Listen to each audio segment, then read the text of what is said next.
मला प्रार्थनाबद्दल वाटलेली गोष्ट की मी बऱ्याच आत्ताच्या या एज ग्रुपच्या ॲक्ट्रेसेसबरोबर काम केलं आहे. बऱ्याच जणी खूप चांगल्या मुली आहेत, पण प्रार्थना खूप हळवी आहे, खूप हळवी आहे ती. म्हणजे ती एरवी तुम्हाला अशी थोडीशी रूढ वाटू शकते किंवा नाही हे सेक्रेटरीशी बोला माझ्या किंवा कोण साक्षी साक्षी कोण थोडं म्हणजे काय वरवरचं उथळ वाटू शकते हां हां हां असं वाटू शकतं तुम्हाला, पण आतून ती खूप हळवी आहे. खरं तर म्हणजे आता तुझ्याशी बोलते हे दाखवायचं की नाही ते तू ठरव. आमची फिल्म चालू असताना मध्ये 2-3 दिवसाची गॅप होती, तेव्हाच नेमके तिचे वडील गेले ॲक्सिडेंटमध्ये. आणि म्हणजे मला कौतुक वाटलं तिचं की ती 13 दिवसानंतर आली आणि तिने फिल्म करायला सुरुवात केली. ती सांगू शकली असती की मला नाही आत्ता, मी त्या मूडमध्ये नाही, कारण ती प्रचंड हळवी आहे. म्हणजे ते एकदा सुरू झालं की ते थांबतच नाहीत तिचे. हे एवढी बघ ती आता मनाला सुरू लावून तेच नळ आहेत ते. एवढी ती मनाला लावून घेते सगळ्या गोष्टी. सो तिने निर्मात्याचा विचार केला. मला ती गोष्ट आवडली, खूप आवडली. म्हणजे आम्ही आता सिनियर ॲक्टर असल्यामुळे मला माहिती आहे शो मस्ट गो ऑन आणि त्या पद्धतीने आम्ही काहीही घडलं तरी आम्ही ते करतो. पण या मुलींकडे आज नाही करत म्हणण्याचा से आहे. पण तसं न करता तिने तो विचार केला आणि तिच्या दुर्दैवाने आमच्या शूट जाऊ जे दे. होतं नाही आता ते बघायला पाहिजे. हां, ते म्हणजे मी सांगते की ती आल्यानंतरचा जो सीन लावला होता नेमका, तो म्हणजे बापरे तिने कसा केला. मला तिचं खूप कौतुक वाटलं, कारण हे खूप कठीण गोष्टी असतात. त्याबद्दल मला खरंच कौतुक वाटतं तुझं.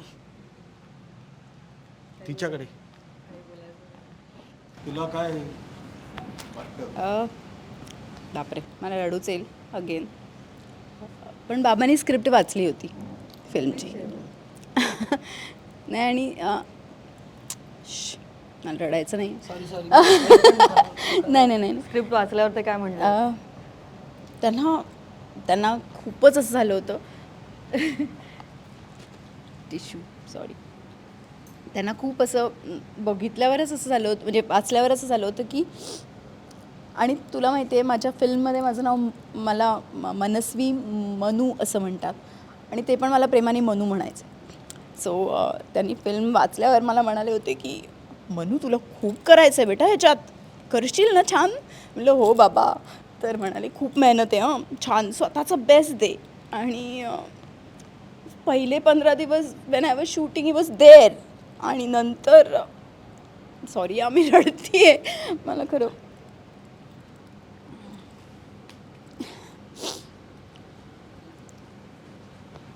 आणि नंतर ते नव्हते आणि तेच सगळं परत करायचं होतं. पण आहे ना सर ह्याच्यात मी खरंच थँक्यू. म्हणजे मला असं वाटतं तो जो क्षण होता त्याच्यात मला सुचत नव्हतं काय करायचं, तेव्हा तुम्ही मला तो वेळ दिला. तुम्ही म्हणाला तू घे वेळ आणि ज्या दिवशी तू अशी लोके तेव्हा तू सेटवर ये. हा तुम्ही ते केलं. मला नाही वाटत आहे असं दुसरे कोणी प्रोड्युसर असतात तर म्हणाला अरे मी सगळीकडे पैसे देऊन ठेवलेत आणि माझं खूप नुकसान आहे तर तुला यावं लागेल. तसं न करता ते म्हणाले तू तुझा वेळ घे. आणि मी जेव्हा 13व्या दिवशी आली मला आठवतं आहे सनाशी बोलताना ना ती असं म्हणाली, म्हणजे सर नेहमी असं म्हणायचे की Sana she is doing this film for me, for her father.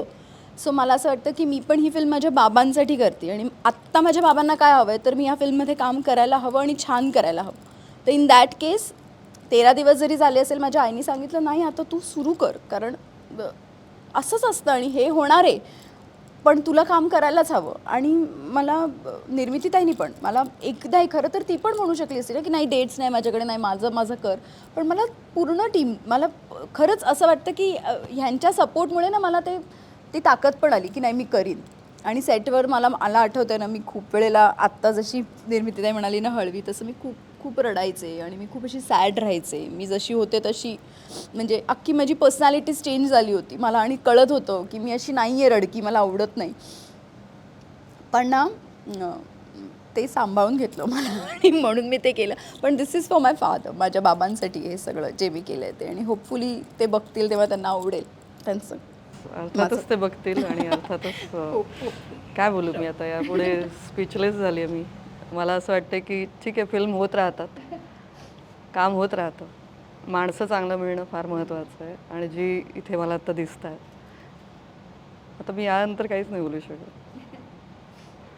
कमाल, हे सुंदर आहे, हे छान आहे. एकच की जाता जाता काय नाही आव्हान वगैरे नाही.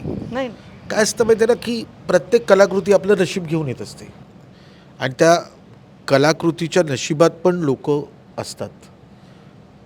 तर या कलाकृतीच्या इतकी अप्रतिम टीम त्या नशिबात आहे आणि प्रेक्षकांना जेन्युइनिटी दिसते की जेन्युइनली काम केलं आहे, हे बरोबरचं बोलतायत, त्यांना काय आणि काय क्लिक होईल हे प्रेक्षकांना माहिती असतं.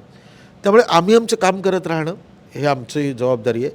आम्ही चांगलं मनोरंजन करणं ही आमची जबाबदारी आहे. आणि मनोरंजनाबरोबर जाता जाता त्यांना काही यातून घ्यावंसं वाटलं हा त्यांचा अधिकार आहे. आम्ही त्यांना घडवायला आणि शिकवायला आणि विषय मांडायला बसलेलो नाही. आम्हाला जे वाटतं ते सादर करतो. ते सादरीकरणात त्यांना जे वाटतं ते घेऊन जातील. मी आज खूप काही घेऊन गेले इकडून, एवढं नक्की सांगेन. आणि खूप खूप सुपर बेस्ट विशेस. आणि असंच सुंदर आहातच तुम्ही सगळे, छान छान काम करत राहा. 2025 छानच होतं, 2026ची सुरुवात यांनी नक्की छान होईल याची मलाही गॅरंटी आहे. जानेवारीमध्ये सिनेमा रिलीज होतोय.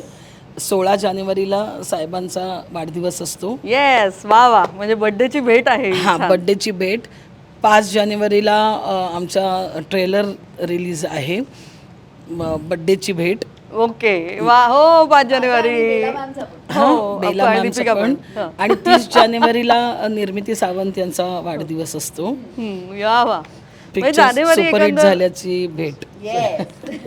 ब्लॉकबस्टर जानेवारी असणार आहे. करेक्ट. क्या बात आहे, क्या बात आहे. ऑल द व्हेरी बेस्ट, खूप खूप best wishes. Thank you so much. Thank you. Thank you.